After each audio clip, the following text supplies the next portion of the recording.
हैं। हेलो दोस्तों, स्वागत है आपका अपने स्टडी चैनल पर। तो देखेंगे आज हम बात करेंगे। देखिए, कहने का मतलब ये है कि खादर और वांगर इसमें क्या क्या डिफरेंस होता है, और जो भूमि होती है कितने प्रकार की होती है।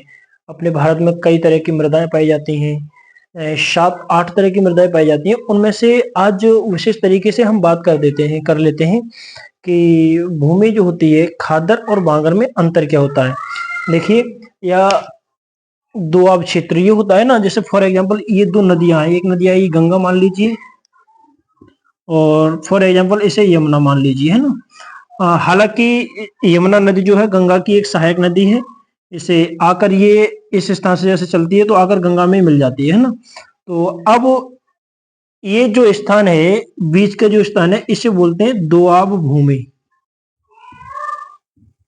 ठीक है, ये होती है दोआब भूमि।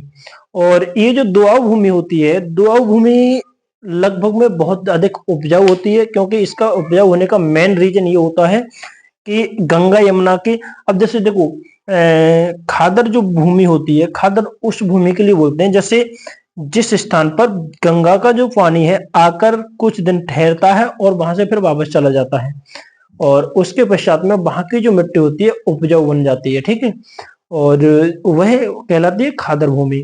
और इसी तरह से इन दोनों नदियों के जो बीच का जो क्षेत्र होता है वो होता है दोआब भूमि। और वांगर वह भूमि होती है जिस स्थान पर कभी नदी आती है, साल में एक बार घूमकर चली जाती है, या फिर कई सालों से वहां पानी पहुंच ही नहीं पाता है, उसे बोलते हैं वांगर। ठीक है, तो ये समझ में आ गया होगा। ये यहाँ का तक का क्षेत्र मान लीजिए, इसे खादर बोल सकते हैं। और ये जैसे ये यमुना है, यहाँ कभी पानी पहुंच ही नहीं पाता तो इसे वांगर बोल सकते हैं। ठीक है, इस वांगर भूमि खादर भूमि जमीन मतलब फसल के लिए बहुत इंपॉर्टेंट होती है, उपजाऊ होती है। और जो वांगर भूमि होती है उसमें कभी कभी अधिक उपजाऊ बनाने के लिए बहुत सारी मेहनत करनी पड़ती है, और इसमें फसल वर्ष में लगभग में एक बार हो पाती है। और खादर भूमि होती है हर महीने मतलब 6 महीने में हम उसमें फसल ले सकते हैं, वर्ष में लगभग 2-3 फसल उसमें से काट सकते हैं। तो उस भूमि के लिए हम खादर बोलते हैं, समझ रहे हो। और इसको उपजाऊ बनाने के लिए विशिष्ट प्रकार के उर्वरक डाले जाते हैं। और कभी कभी ऐसा होता है कि जो नदी होती है खादर भूमि के लिए यहाँ से मिट्टी को काटकर अपने साथ बहा कर ले जाती है।